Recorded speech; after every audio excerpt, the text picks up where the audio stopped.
Ahora sí, vamos a empezar escudriñando la palabra del Señor, el título de esta predicación, el título que le puse a esta predicación es Reconociendo tu propio corazón. Aunque vamos a andar por distintos caminos hasta llegar a este punto, lo importante es mantener un corazón estable. Recién hablaba de estabilidad en la oración, mantener un corazón estable, un corazón inconmovible, un corazón sujeto al corazón de Dios, sujeto a la voluntad de Dios, sujeto a la soberanía de Dios en momentos de dificultad y sobre todo cuando estos momentos se prolongan. Debemos ser agradecidos de las autoridades y bendecir las autoridades. Sé que a muchos no les favorece esta situación, a la mayoría no les favorece esta situación, pero nosotros como hijos de Dios lo que tenemos que hacer es bendecir a las autoridades y rogar por ellas para que la sabiduría de Dios descienda sobre ellas y hagan lo correcto, lo propio, lo adecuado. Sabiendo que después de esta crisis va a comenzar otro tipo de crisis, entonces cuando más tenemos que doblar nuestras rodillas y es cuando más nosotros tenemos que buscar el rostro de Dios, cuando más tenemos que interceder por ellos para que tengan sabiduría. Usted sabe que hay una gracia, nosotros estamos bajo la gracia por el simple hecho de haber aceptado la justificación de Cristo por fe, ¿no es cierto? Así que somos justificados por Él delante del Padre. Pero hay una gracia común, una gracia que es para todos. La gracia común es como la lluvia, ¿no es cierto? Cuando llueve, llueve para todo el mundo. Entonces, en esa gracia, nosotros tenemos que recurrir a esa gracia común de Dios para todas las personas. Incluso esa gracia común es la que permite que nosotros podamos predicar el Evangelio a toda criatura, ¿no es cierto? Y que personas acepten el Evangelio, porque el Evangelio es para que sea escuchado todos. Y esto es por gracia, es una gracia común. Ahora, nosotros vemos reflejado una gracia especial, nosotros los hijos de Dios, cuando abrimos o Dios abre nuestro corazón para que nos resplandezca la luz del Evangelio de Jesucristo. Vamos a Proverbios 4:23. En la Biblia Dios habla hoy, dice: cuida tu mente más que nada en el mundo, porque ella es fuente de vida. En Reina Valera 1960, Proverbios 4:23, dice: sobre toda cosa guardada, guarda tu corazón, porque de él mana la vida.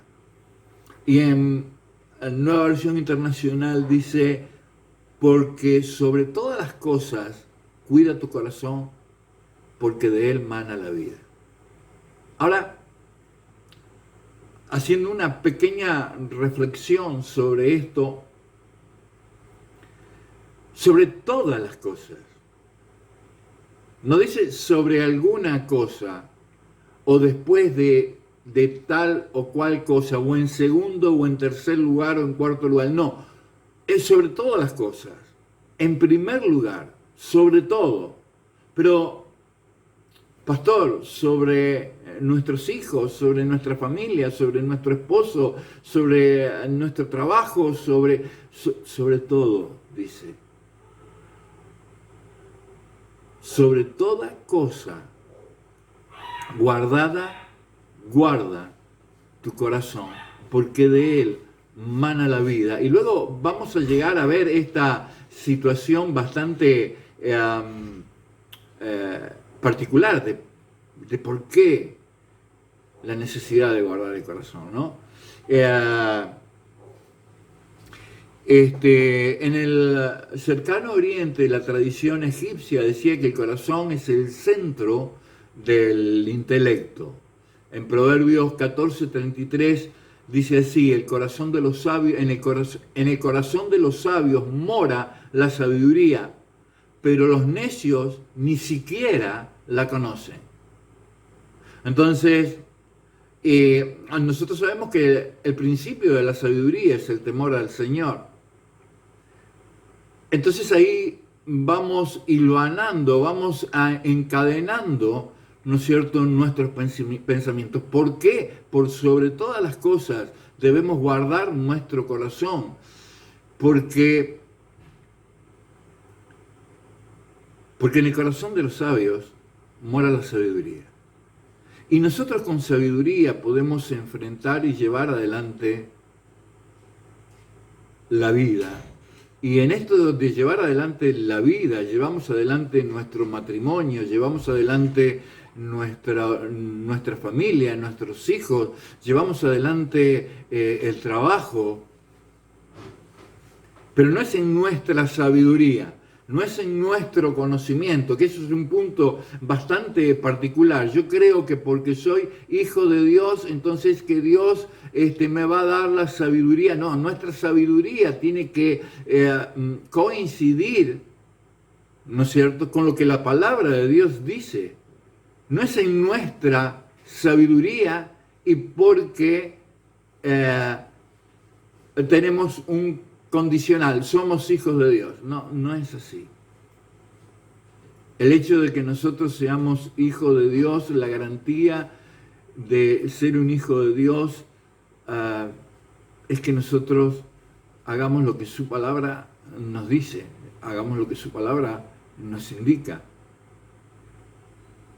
Si no, ¿cómo podríamos justificar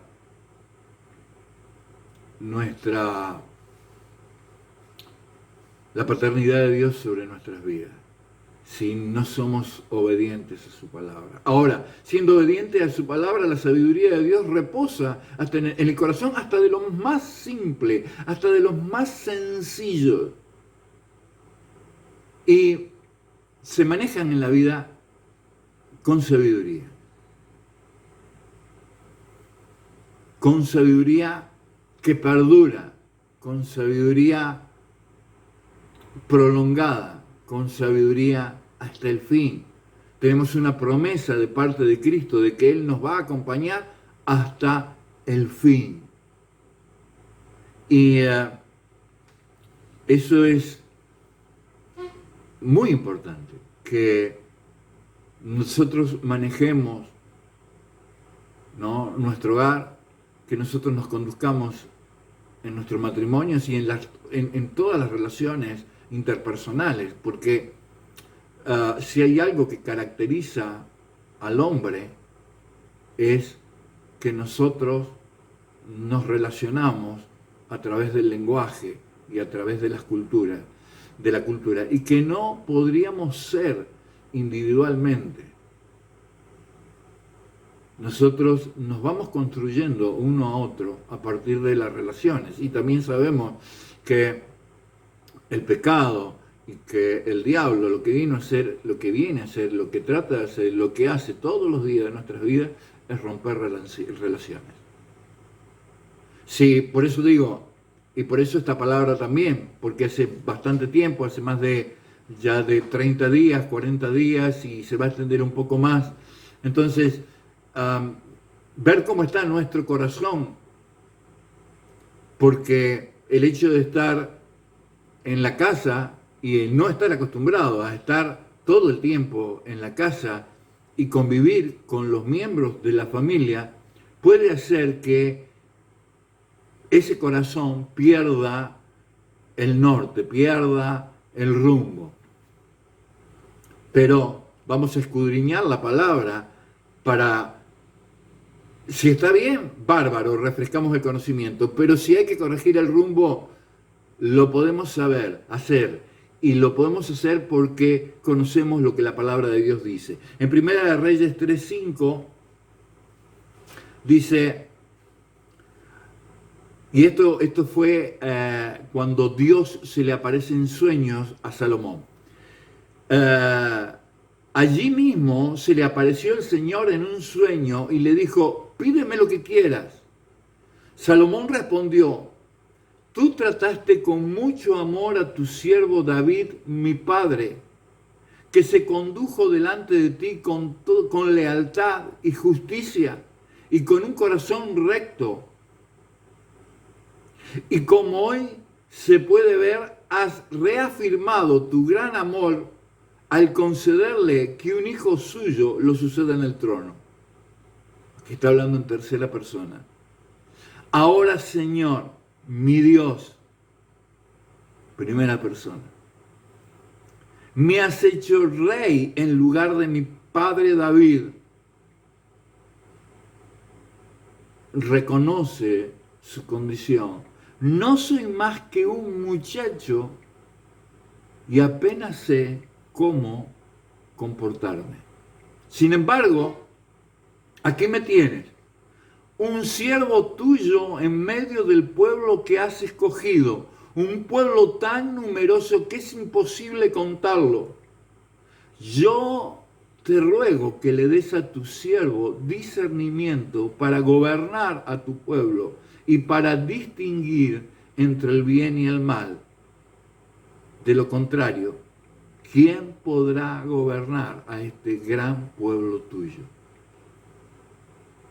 En nuestras relaciones interpersonales más cercanas, nosotros también ejercemos gobierno. De acuerdo al don de cada uno, de acuerdo también a la actividad de cada uno, a la práctica de cada uno, y sobre todo dentro del pueblo de Dios, y para quien esté escuchando o para quien esté viendo, cada uno de nosotros tenemos prácticas en las cuales nos relacionamos con otras personas, tenemos obligaciones, ¿no es cierto? Y dentro de esas obligaciones muchas veces es ejercer el dominio, es ejercer el control sobre otros o sobre situaciones que pueden ayudar o perjudicar a otros. Entonces, como decíamos recién, en el cercano oriente hacen una diferencia entre el alma y el corazón. Y ya va a ver que esto tiene algo que ver un poquito más adelante, ya que en este se concentra la esencia de la vida, en el corazón se concentra la esencia de la vida. Ahora, lo que yo estoy diciendo es que todos dominamos un área, ¿no? Todos debemos tener la sabiduría para llevar adelante y desempeñar nuestras actividades.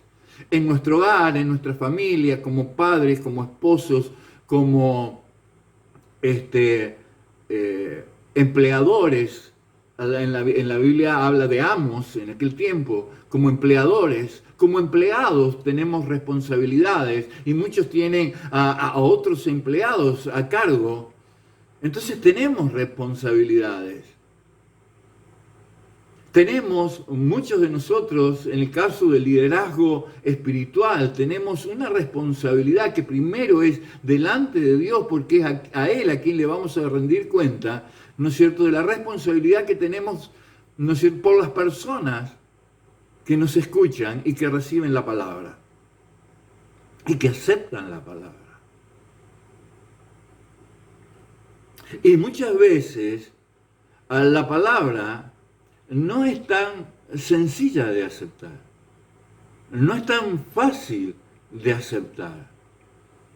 Ustedes lo sabrán, muchas veces ustedes en ese dominio, en ese control con sabiduría que hacen sobre sus hijos, en su familia, en sus relaciones interpersonales, tienen que ejercer una autoridad, y hay veces que esa autoridad es resistida. Pero sin embargo, ustedes creen que es necesaria hacerla y la llevan adelante. Tienen un criterio para actuar, tienen un juicio de valor para hacerlo y lo hacen, porque usted cree que para la situación amerita y es lo más conveniente. Bueno, para todo eso se necesita sabiduría, se necesita conocimiento. Y en este caso no estamos hablando de nuestro conocimiento. El conocimiento es, ya lo vamos a decir un ratito, el conocimiento se lleva a través de la praxis, a través de la práctica, ¿no? La sabiduría, esa sabiduría se pone en práctica. Pero bueno, vamos al punto. Llega un momento en que David, el padre de Salomón, comienza a acumular a todo tipo de, si podría ser la palabra, riquezas, elementos muy valiosos que él iba acumulando, iba guardando, tanto sea madera muy fina, oro, piedras preciosas, mármoles, muchas cosas traídas de otros países para la construcción del templo, aunque él sabía que no iba a ser él el que iba a construir ese templo. Sin embargo, como hombre sabio que era, sabía que si le dejaba toda la tarea a su hijo, de alguna manera lo iba a perjudicar. Le iba a robar tiempo para que él, ocupándose en cosas que ahora él ya le restaba. Él ya se ocupaba de esas cosas. Ahora, el ocuparse de esas cosas le trajo mucha amargura a David. O sea, lo acusaron. En uno de los salmos, creo que es el Salmo 66, él presenta defensa delante de Dios y clama delante de Dios, ¿no? Porque lo acusaban hasta su propia familia, sus propios hermanos. Y estuvo a punto de la muerte, porque se lo acusaba de malversar fondos del pueblo de Israel, que ese dinero era nada más que para enriquecerse él mismo.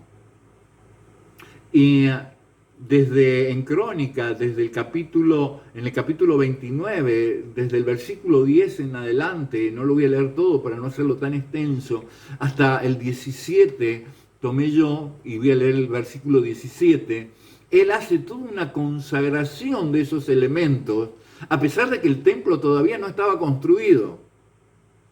Pero después Salomón empieza a construir y termina de concluir esa obra también, ¿no es cierto?, con elementos que traía de los más exquisitos que podía traer de otros países.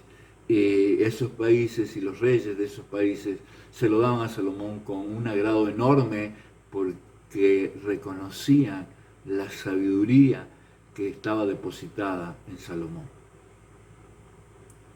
Construir, edificar una casa, construir un hogar, no es sencillo. Y se lo dice una persona que tiene 57 años y que no siempre ha hecho las cosas bien.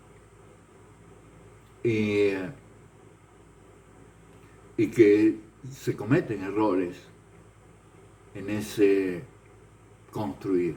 Yo en lo personal he sido papá muy joven, mi esposa también, ella tenía 20 años y yo tenía 21 años cuando tuvimos nuestro primer hijo. Entonces, comenzar a construir una familia a esa edad no es sencillo, no es fácil, sobre todo cuando Dios no habitaba en el corazón. No es sencillo hacerlo cuando Dios habita en tu corazón y cuando la palabra de Dios te es familiar. No quiero decir conocida, pero al menos te es familiar. Sabes que podés recurrir a ella. De ahí a que recurras o no es otra cosa, pero al menos sabes, ¿no es cierto?, por lo que te dice el pastor, por lo que escuchás en la iglesia, por lo que escuchás en las predicaciones, la palabra te es familiar. Ahora, la palabra tiene que ser mucho más que familiar. Tiene que ser nuestra guía. Y entendiendo que cada uno de nosotros tenemos un carácter y una forma de ser muy personal, particular, y que también tiene que ser moldeado, la sabiduría es fundamental. Entonces le dice en Primera de Crónica 29:17, David a Salomón David le dice, al Señor, esto aquí: yo sé, Dios mío, que tú escudriñas los corazones y que la rectitud te agrada. Por eso, yo con rectitud de mi corazón, voluntariamente, te he ofrecido todo esto. Y ahora he visto con alegría que tu pueblo reunido aquí ahora ha dado para ti espontáneamente. Acá es como que él hace una reivindicación, ¿no? Y yo sé, Dios mío, que tú escudriñas los corazones. Él sabía, aun cuando los acusadores lo acusaban falsamente, ¿no? Él sabía que su corazón era recto delante de Dios. Y él dice, tú te agradas de la rectitud de los corazones. Por eso, yo con rectitud de mi corazón, voluntariamente te he ofrecido todo esto. Y ahora he visto con alegría que tu pueblo reunido aquí ahora ha dado para ti espontáneamente. Se reconoce también al pueblo que es un dador espontáneo y un dador alegre y que se complace con todo lo que David había acumulado, todas esas riquezas iban a ser para la construcción de un templo. Qué importante que nosotros podamos encontrar en el transcurso de la vida, ¿no? Encontrarnos como al fin de nuestra vida, de nuestros años, podamos encontrar un hombre sabio cuando lo estamos buscando. Hay veces que necesitamos un consejo, necesitamos ayuda, necesitamos una palabra, necesitamos aliento, y vamos a una persona mayor, esperando que en esa persona mayor nosotros podamos encontrar sabiduría. Yo, gracias a Dios, tengo a alguien a quien consultar, pero muchas veces no es tan sencillo. Uno está lejos y entiende que la otra persona tiene obligaciones. Entonces, muchas veces en el liderazgo que ejerces te vas a encontrar con esa soledad y en esas cavilaciones y pensamientos, ¿no es cierto?, de qué hacer, y muchas veces no tener a quién preguntar.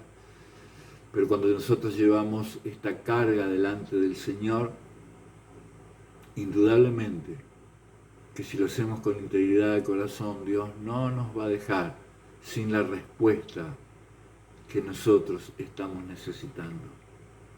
En Primera de Crónicas 28:9, entonces ahí David le da el consejo a su hijo. Y tú, Salomón, hijo mío, primer punto, reconoce al Dios de tu padre y sírvele con un corazón perfecto y con ánimo voluntario, porque Jehová escudriña los corazones de todos, y entiende todo intento de los pensamientos. Si tú le buscares, lo hallarás, mas si lo dejares, él te desechará para siempre. Este es el consejo, este es el gran consejo que le da David a su hijo Salomón. Entonces, si nosotros nos ponemos a desmenuzar este versículo bíblico, Primera de Crónicas 28:9, un poquito, ¿no? Entonces vamos a entender cómo se relaciona en cuanto a conocer nuestro corazón y la necesidad de guardarlo de todo mal. Por sobre todas las cosas, guarda tu corazón. La importancia, porque de él mana la vida. Reconocer es tomar conocimiento, conocer, entender. Ahora, dice, reconocer al Dios de tu Padre, primeramente. Que la importancia para poder guardar nuestro corazón es alcanzar sabiduría. ¿Y cómo alcanzamos sabiduría? Conociendo. ¿Y de qué manera conocemos?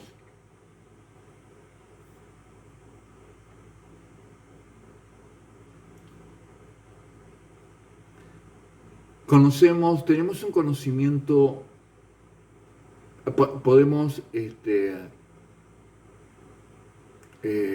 alcanzar conocimiento de diferentes formas.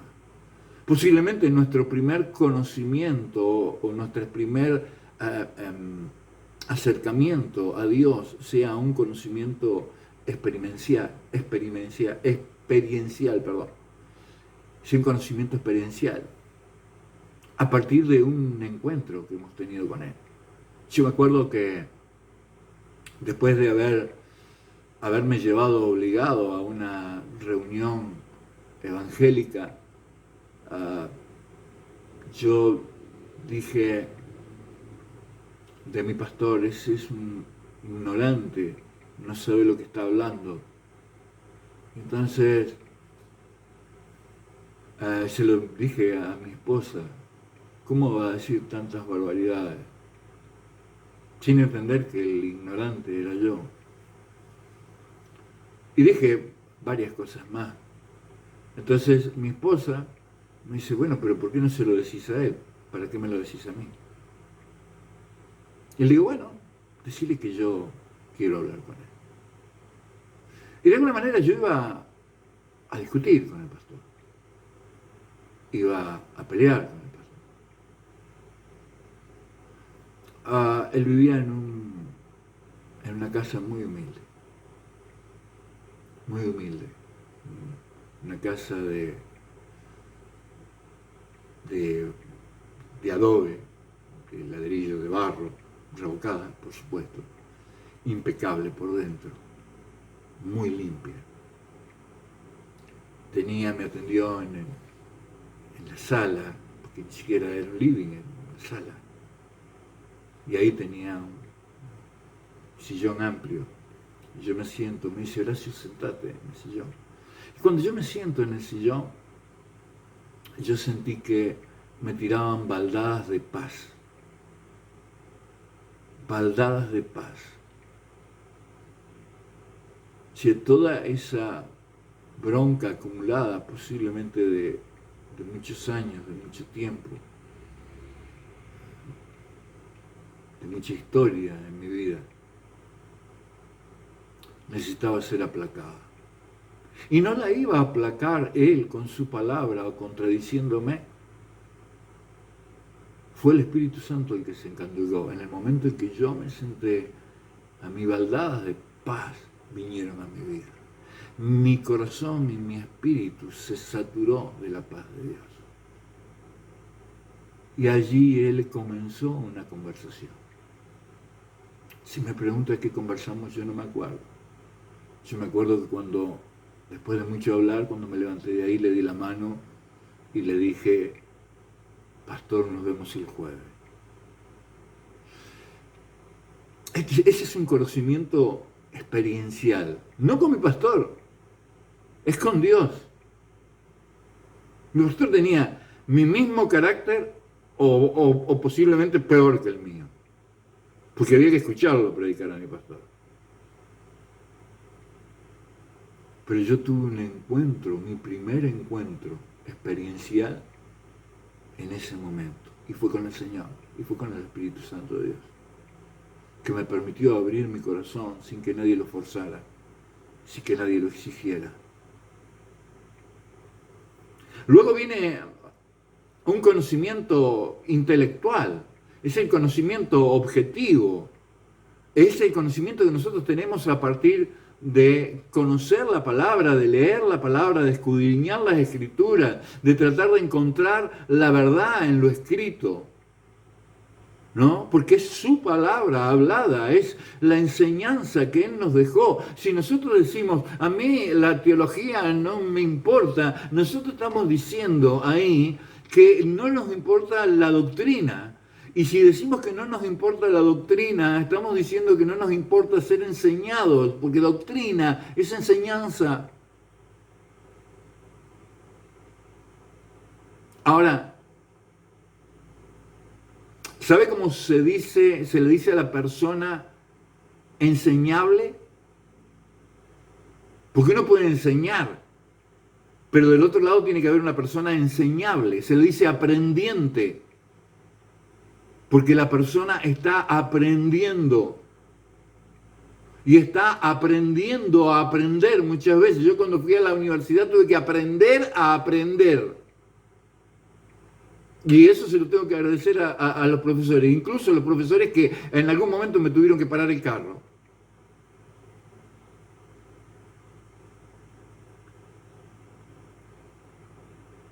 La pregunta ¿es usted un aprendiente? ¿O simplemente está sentado ahí para mirar los errores de la persona que está hablando? ¿Usted es aprendiente de la palabra de Dios o va a juzgar al mensajero? Porque sabe una cosa, muchos juzgaron a Jesucristo, no unos pocos. La mayoría juzgó a Jesucristo. Es más, a lo último lo dejaron solo y el juicio fue del pueblo hacia él y pidieron que lo condenaran.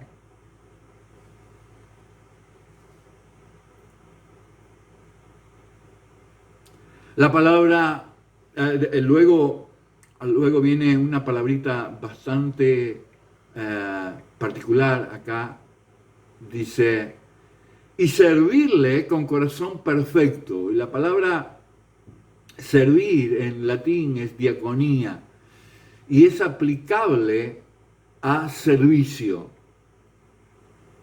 Yo sirvo sirviendo. Mira, Romanos 12:7 dice esto, o si de servicio en servir, o el que enseña en la enseñanza, ¿no? Y cuando está hablando de servir, está hablando, y cuando habla de enseñanza, habla de doctrina. Si la traducción de esa palabra en el griego es doctrina.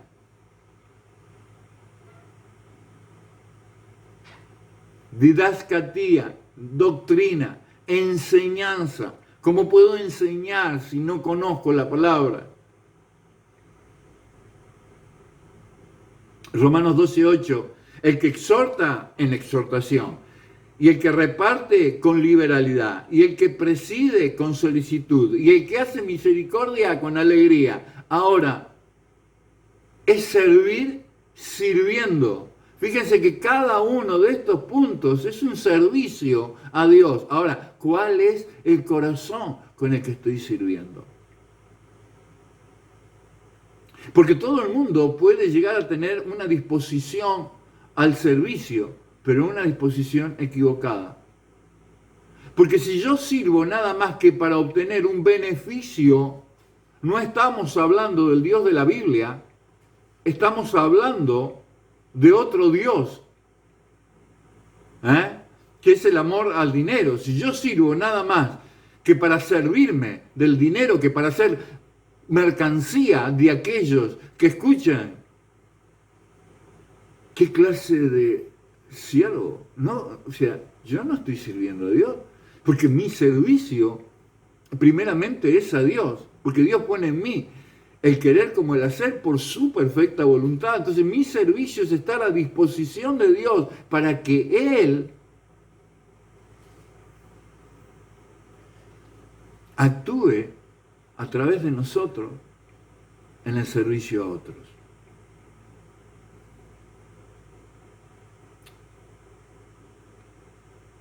Y de alguna manera, cuando él habla en Romanos 12:7, o si de servicio en servir, dice, quiere decir esto de alguna manera, sería servir y seguir sirviendo. Mi pregunta es, ¿estás sirviendo? Y acá quiero ser más abarcativo, no es solamente a los de tu familia, porque Dios te llamó a integrar un cuerpo, y ese cuerpo se llama iglesia. Y el servicio es a la iglesia de Jesucristo. Y es allí donde el corazón es probado, aprobado y reprobado. Y es tan difícil a veces servir como Dios manda, servir como Dios quiere.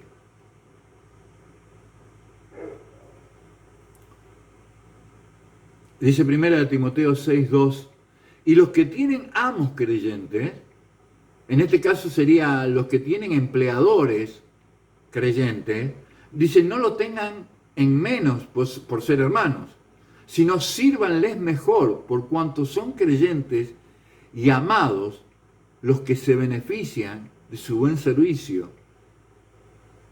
Y le dice a Timoteo, esto enseña y exhorta. Enseña y exhorta. Enseña y redarguye. Enseña y amonesta. La importancia, ¿por qué? Porque en el original griego la palabra es, y los que tienen amos creyentes, no los estén despreciando. Es bastante fuerte. No los tengan en menosprecio, no los desprecien. Sí, hay veces que porque pensamos que es nuestro hermano en Cristo, nosotros tenemos derechos. No, acá está diciendo que nuestro deber es mayor que con cualquier otro, porque es para con tu hermano, que es parte del cuerpo de Cristo, que es miembro del cuerpo de Cristo, para que ellos se beneficien de su buen servicio. Servicio tiene también, o sea, en el griego, yo recién dije latín, me equivoqué, en el griego, servicio, en este caso esclavo, es doulos. En la escala del servicio, el término se refiere al escalón más bajo, ¿no? A servidumbre. Y esta servidumbre significa uno que se entrega a la voluntad del otro. Ahora, entendamos, hay una diferencia en la concepción de la palabra servidumbre que en aquel tiempo se utilizaba y que era normal, ¿no es cierto?, entre esclavos y siervos, que se utilizara esta palabra, a la servidumbre, ¿no es cierto?, como se entiende hoy, a la explotación del hombre por el hombre. Aunque no quiero decir que en aquellos tiempos no haya habido abuso. En todos los tiempos hubo abuso. Por eso aquel que dice, yo creo en el hombre. Fíjate bien, porque el hombre me parece que te está haciendo daño. Así, no voy a poner a discutir, no me voy a poner a filosofar sobre lo que está pasando ahora, no me voy a poner a atribuir responsabilidades de lo que está pasando ahora, porque algunos gobiernos dicen fue tal gobierno, fue tal país, fue esto, eso no me interesa. Yo sé que nada escapa a la soberanía de Dios, que nada ocurre sin que Dios lo permita, y para mí eso es suficiente, y no quiero meterme en algo o en política internacional que no conozco absolutamente nada, para poder dar una opinión certera, de decir tal país hizo esto con intencionalidad, la verdad, no lo sé. Pero si así fuera, Dios está en conocimiento de esto.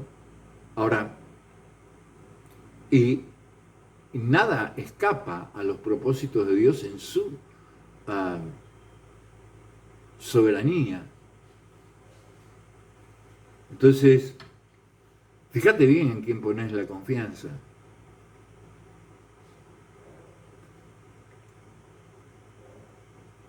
Es increíble, ya lo habíamos dicho creo que en el mensaje anterior, ¿no? Pensar de que Dios no cree en el hombre, y Dios cree absolutamente, creyó en el hombre. Como dije en un momento, y lo hizo su socio, para que enseñoreara sobre este mundo, y el hombre falló. De arranque falla, aún siendo perfecto. Falló. Ahora, vamos a la definición de servidumbre. Entonces, el vocablo latino, aquí sí, servitudo, llegó al castellano como servidumbre. El concepto hace referencia a la condición, a la labor de siervo. Un siervo, por su parte, es un esclavo que está bajo las órdenes de su señor. En la antigüedad, por lo tanto, se entendía la servidumbre como contrato jurídico y social. Y de este modo, en los regímenes feudales, el siervo quedaba sujeto al señor feudal y trabajaba para él en condiciones similares a las que sufrían los esclavos. La diferencia es que la persona bajo condición de servidumbre era considerada libre para la ley. El concepto en la esclavitud suele extenderse a todas las relaciones laborales precarizadas e informales que incluyen la explotación del trabajador. También permite mencionar a los criados que desempeñan una actividad en una vivienda. Entonces, tomemos el concepto bíblico de aquellos tiempos, ¿sí? Era el empleado, el empleado libre. En 1 Corintios 7:22 acá ya da una explicación con respecto a nuestro servicio a Dios. Y dice, porque el que en el Señor fue llamado siendo esclavo, liberto es del Señor. Liberto es por el Señor. Asimismo, el que fue llamado siendo libre, esclavo, es de Cristo. Por precio fuisteis comprado, no para que hagáis esclavo de los hombres, para que os hagáis esclavo de los hombres, mas ahora que habéis sido libertados del pecado y hechos siervos de Dios, tenéis por vuestro fruto la santificación con el fin, la vida eterna. Porque la paga del pecado es muerte, mas la dádiva de Dios es vida eterna en Cristo Jesús, Dios nuestro. Y cuando está así diciendo somos libertos del hombre, y bueno, entonces todos tendríamos que ser autónomos y no tendríamos que tener patrones. Somos libertos de esta cultura. Somos libertos de esta filosofía de vida que está subyugada por el pecado, influenciada por pensadores de todos los tiempos, y que de alguna manera han magnificado la maldad del ser humano y lo han vuelto uno en contra del otro. Uno que tiene que leer diversos autores y algunos los hace con mucho agrado y otros los hace con mucho pesar, ¿no? Sabe de que la ideología del mundo tiene cautivo al mundo y el mundo no reacciona. Entonces, ¿quién te va a hacer verdaderamente libre? Cristo te hace verdaderamente libre.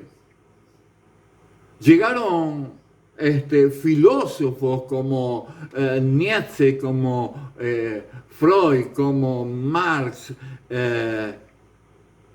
Freud no fue filósofo, Marx.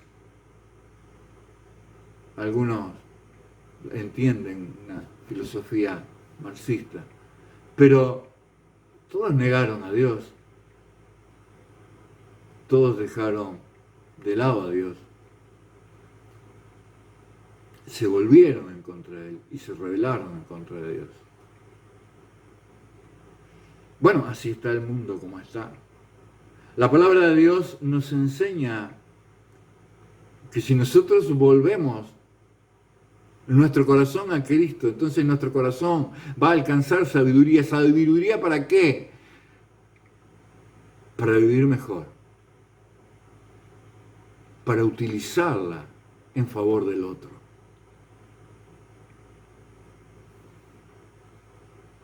¿Que vamos a tener retribuciones de todo tipo? No le quepa la menor duda. Vamos a tener retribuciones de todo tipo. Si el servir al otro, no crea que siempre es gratificante, no. Hay veces que no, pero yo no lo hago simplemente por el otro, sino que yo lo estoy haciendo porque entiendo que Cristo me sirvió primero, que Cristo me compró a mí a precio de sangre, no de valor de moneda, a precio de sangre, para que yo voluntariamente le sirva a Él. Servirle con un corazón perfecto. ¿Sabe lo que dice Efesios 4:31? El apóstol Pablo dice lo siguiente. Me acomodo. El apóstol Pablo dice lo siguiente.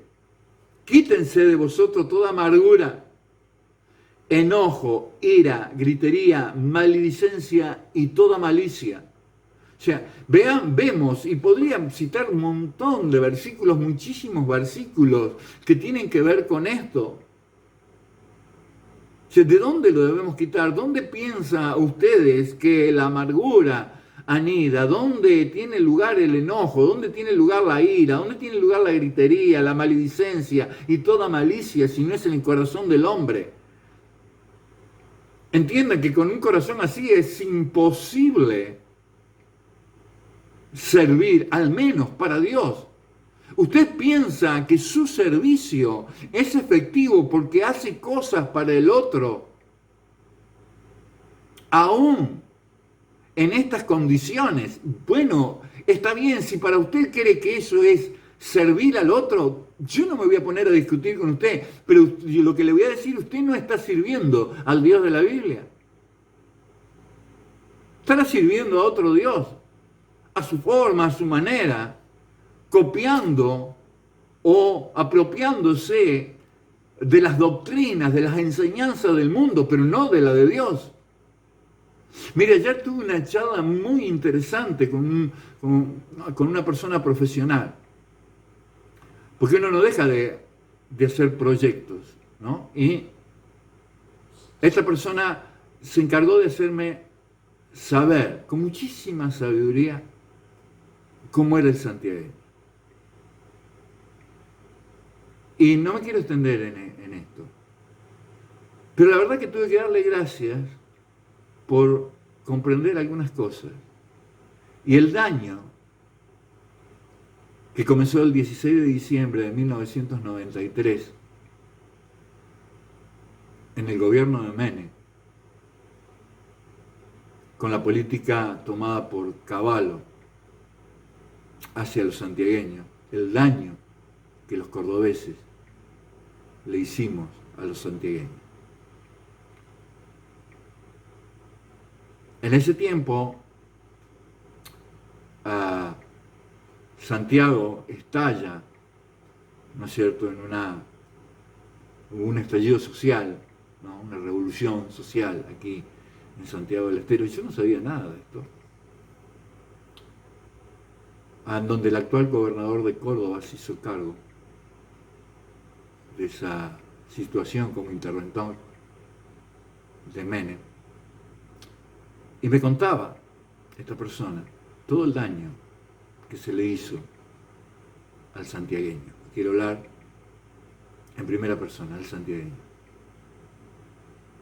Y me contó muchas cosas más. Entonces, es como que me cayó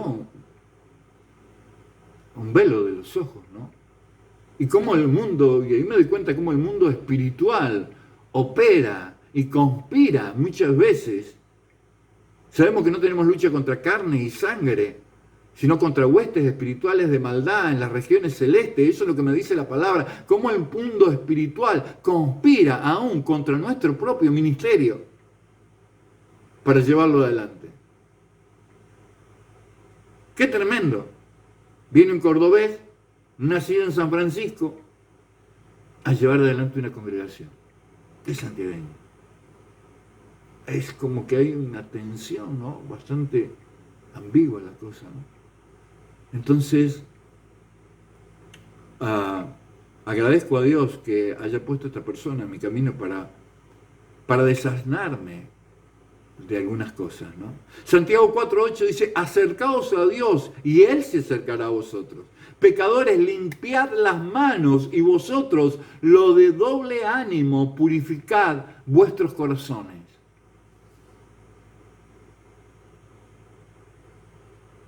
Doble ánimo. ¿Sabe lo que significa doble ánimo en la traducción del griego? Y vosotros, los de dos almas, purificad vuestros corazones. O sea, en esta purificación del corazón tiene que desaparecer el alma mala para que permanezca el alma buena.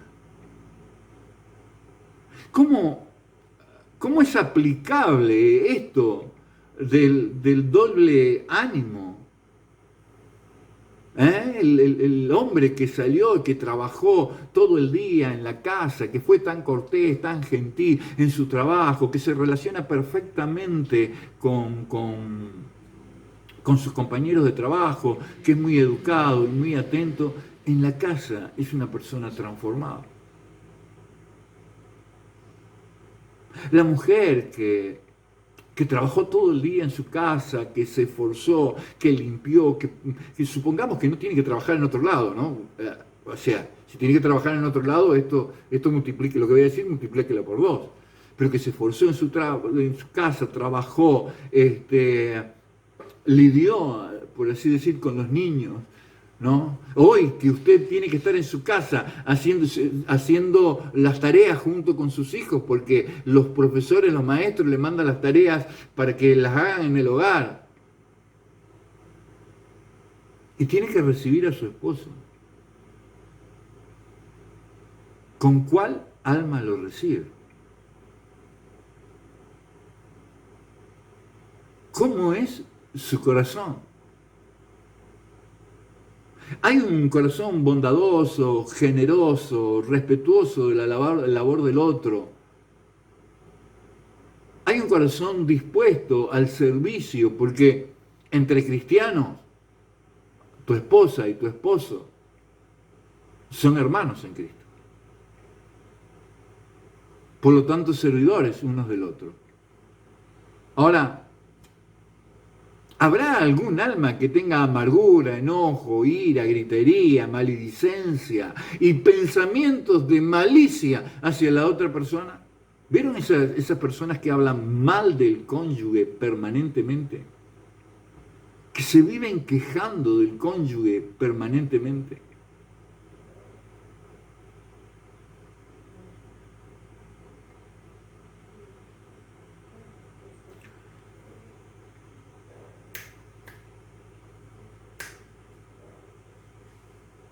Santiago 4:8 entonces dice, acercaos a Dios, si nos acerquemos a Él, y Él se va a acercar a nosotros.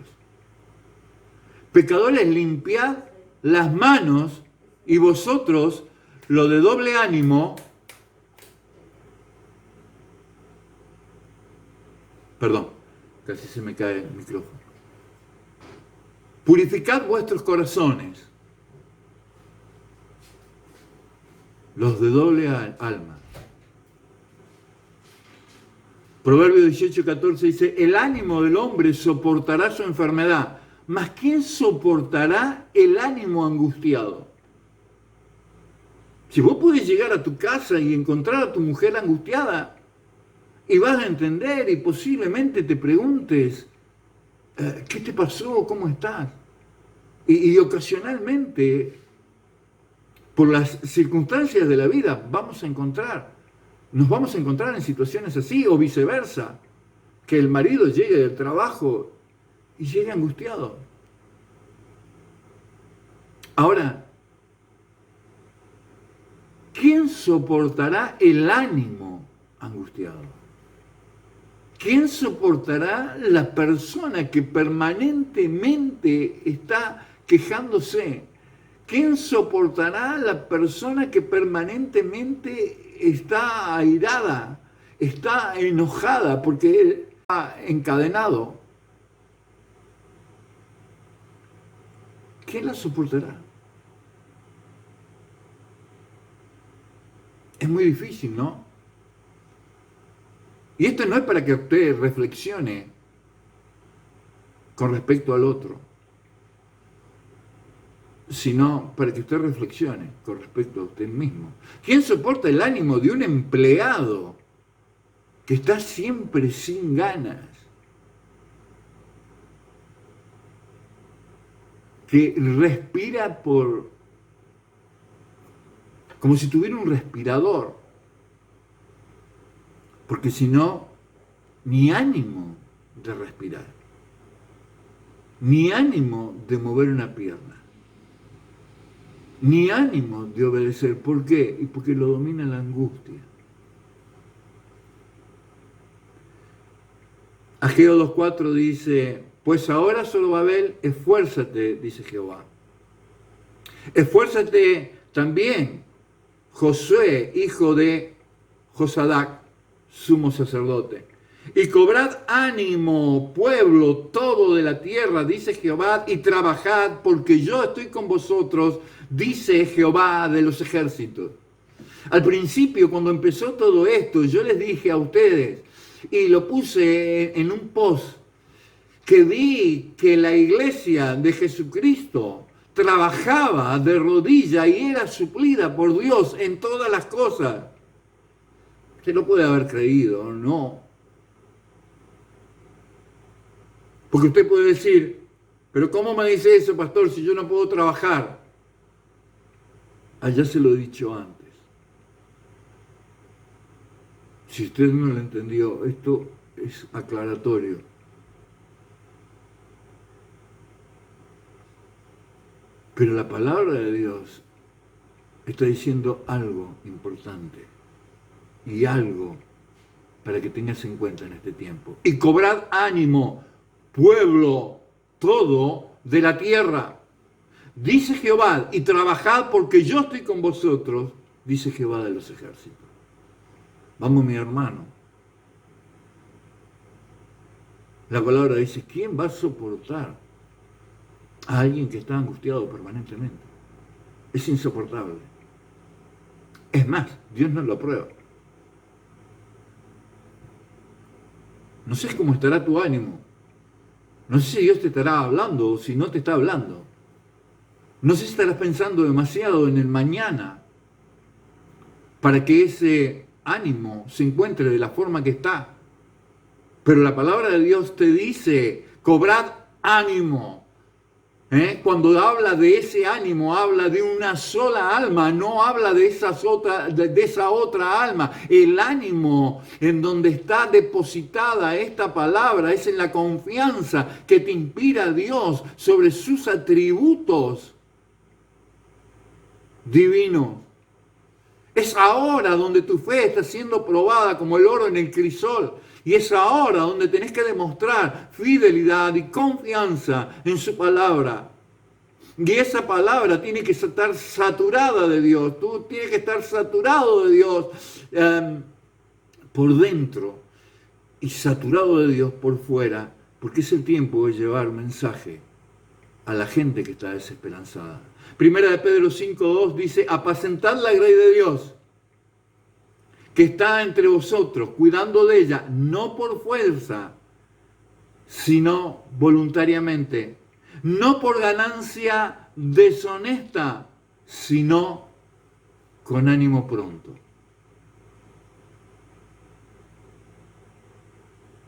¿Con qué ánimo será? ¿Con qué clase de alma será que uno debe pastorear a la iglesia. Eso no implica que muchas veces tenga uno que ser firme.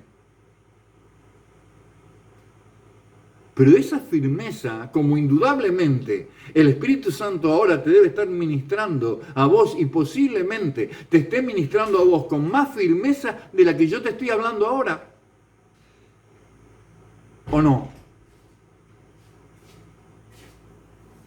Ese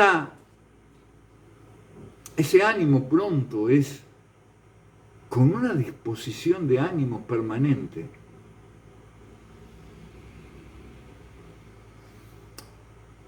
Predica, le dice Pablo a Timoteo, en tiempo y fuera de tiempo.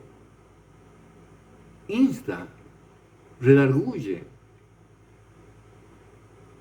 Y dice, la traducción dice, cuando te quede cómodo y cuando no te sea cómodo. En todo tiempo. Y hay personas que uno con comodidad puede decir las cosas y hay otras personas que no nos es tan cómodo decir las cosas.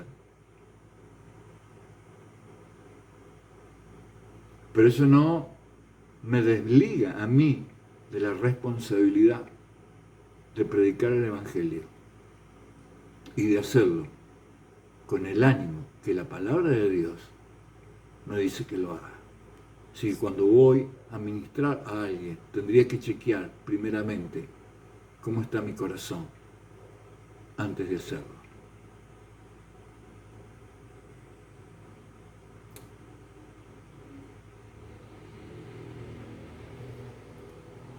Mire, se la voy a leer a la anécdota. Posiblemente si la contara sería más rápido, pero no quiero perder algún detalle que para usted le pueda hacer rico. Se cuenta que cierto emperador chino, cuando le avisaron que en una de sus provincias de su imperio había una insurrección, dijo a los jefes militares que lo rodeaban: pronto destruiré a mis enemigos.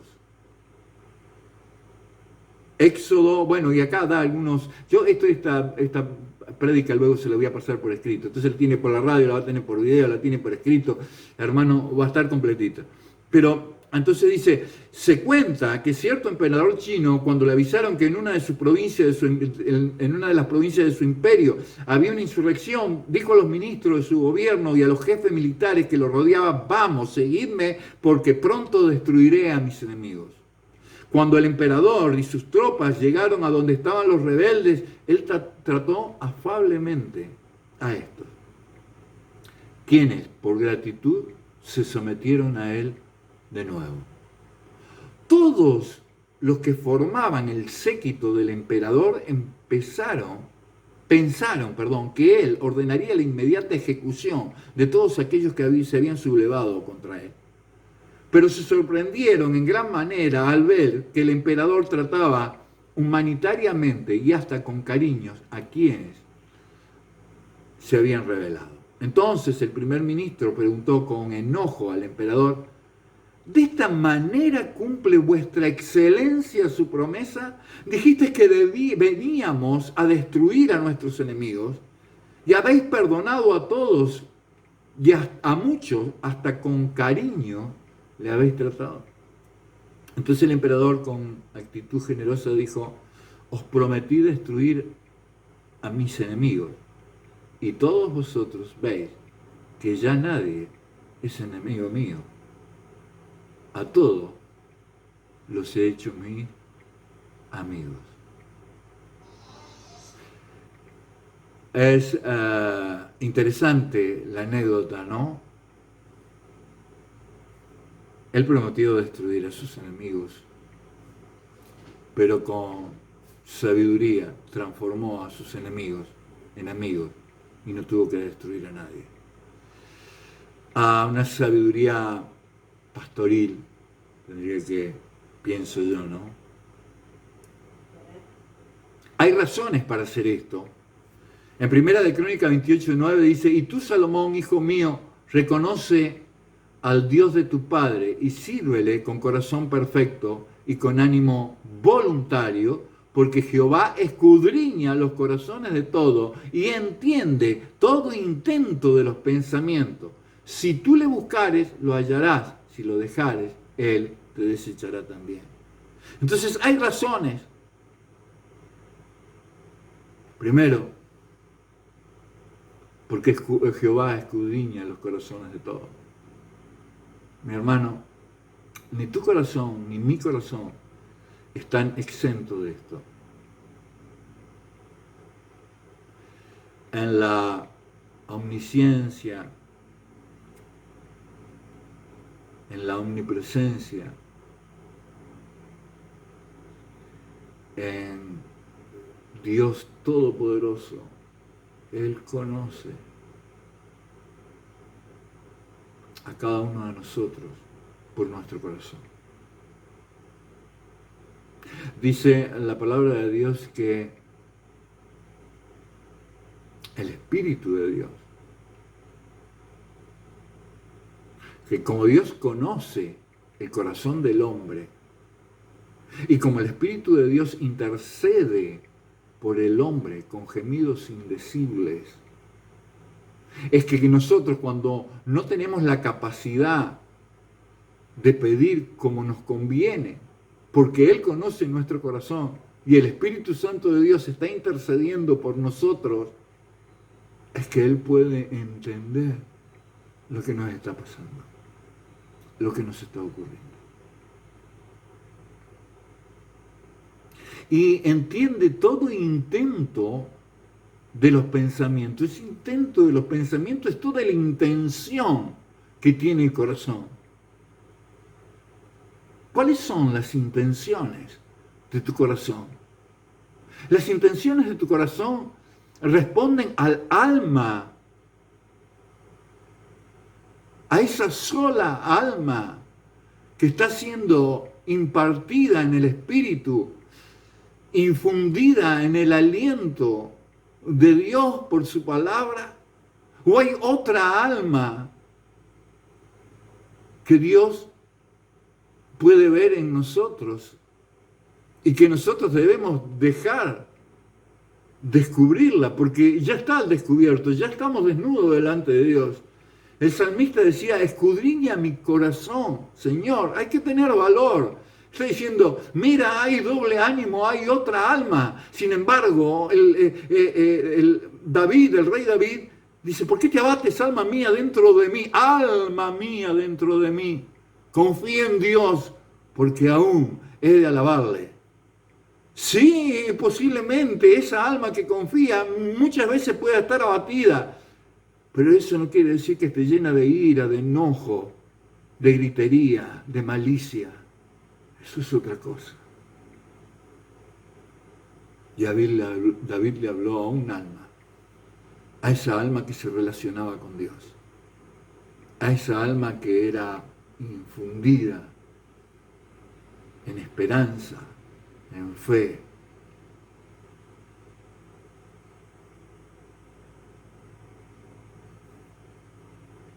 Ya estoy terminando, creo. Proverbios 26 dice, muchos hombres proclaman cada uno su propia bondad, pero hombre de verdad, ¿quién lo hallará? No, todos podemos decir nuestras bondades y hablar de nuestras bondades y fijarnos de las bondades que no tiene el otro y acusarlo al otro de las bondades que no tiene. ¿Te fijaste en las tuyas? ¿Te fijaste si tenés una doble alma? ¿Te fijaste si hay murmuración? Si cuando te sentás en tu casa, en la mesa con tus hijos, comenzás a hablar y comenzás a hablar mal, generando en ellos justamente todo esto, ¿no? Bronca, ira, desprecio hacia otra persona.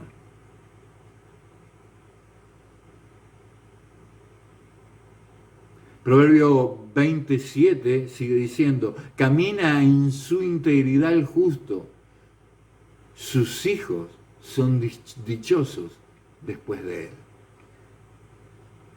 El justo no hace eso. El justo quiere que sus hijos tengan un alma sana y tengan un alma que adore a Dios, un alma que alabe a Dios, un alma que se goce y se deleite en la palabra de Dios. Un alma, no forman otra alma paralela, llena de odio, llena de malicia, llena de incredulidad, llena de molestia, llena de amargura. El buen padre, el padre sabio, el que ha sabido guardar su corazón y que hoy le toca administrar una casa, la buena madre, forma esa alma y forma a Dios en esa alma. ¿Para qué? Sus hijos son dichosos después de él. Romanos 8:26. Y de igual manera el Espíritu nos ayuda en nuestra debilidad, pues que hemos de pedir como conviene, no lo sabemos, pero el Espíritu mismo intercede por nosotros con gemidos indecibles. Y de acá dice, más el que escudriña los corazones, ¿quién es? Dios, ¿no es cierto? Sabe cuál es la intención del Espíritu, porque conforme a la voluntad de Dios intercede por los santos. No estás solo. Estoy diciendo, cobrad ánimo, yo estoy con vos. Yo sé lo que te pasa. El Espíritu Santo ha venido clamando, trayendo tu clamor, trayendo tus lágrimas, trayendo tu dolor. Abandona esa alma que de alguna manera es desagradecida y que se vuelve en contra de tu confianza para conmigo, porque yo sé de tu dolor, yo sé de lo que estás pasando, yo sé por lo que estás atravesando, yo sé por lo que el mundo está atravesando. Pero no se olviden de esto. Toda rodilla se doblará y confesará que Jesucristo es el Señor. Toda rodilla. No únicamente la de los cristianos. Toda rodilla. Bueno, y ya como conclusión, cortita, muy cortita. Dice la palabra de Dios. Si tú le buscares, lo hallarás. Mas si lo dejares, Él te desechará para siempre. ¿Qué hace un corazón sabio? ¿Qué vas a hacer vos? Justo, sabio. ¿Ah? ¿Dejarás tu justicia de lado? ¿Dejarás tu sabiduría de lado? ¿Te postrarás delante del Señor? ¿Le pedirás perdón por esa otra alma que permanentemente trata de desacreditar a Dios y de quitarle su confianza, tu confianza en Él? Vas a desechar la gritería, la amargura, el enojo, la ira, la frustración de todo esto y vas a levantar tus manos dándole gloria a Dios todos los días, todos estos días, sabiendo que todo coopera para bien, para aquellos que aman al Señor. Voy a orar por vos. Amado Padre, generoso Dios, te doy gracias por estas palabras. Te doy gracias, Señor, porque hemos podido escuchar tu palabra. Indudablemente tu palabra infunde, imparte a los que la escucharon, pero yo también la escuché, Señor. Y como primero y más necesitado de todo, te ruego que tu palabra, Señor, llegue hasta lo profundo de mi corazón y transforme. Y Padre, te ruego por esta situación tan especial. Tú conoces la necesidad de cada uno de tus hijos. También sabes con qué intención hiciste esto. Te ruego para que nuestras autoridades, Señor, tengan la sabiduría para llevarnos a buen puerto. Pero confío absolutamente en que tú nos sacarás. Porque tu palabra me dice hoy que cobre ánimo, que ensanche mi alma, que ensanche mi espíritu, que crea, porque tú estarás con nosotros. Y esa es tu promesa para cada uno de aquellos hijos que te conocieron de una manera experiencial, pero también cuando llevaron a la práctica, Señor, cada cosa que hicieron en tu nombre, porque tú los convocaste, porque tú los llamaste, y pudieron ver que tu mano poderosa estuvo con ellos siempre. Y sabemos, Señor, que tú estás con nosotros, y por eso te bendecimos, y por eso te adoramos, y por eso decimos, declaramos, confesamos de que tú eres nuestro Dios, y que no hay otro como mi Dios, como tú, Señor. Padre, en el nombre del Padre, del Hijo y del Espíritu Santo, hemos hablado. Amén y amén.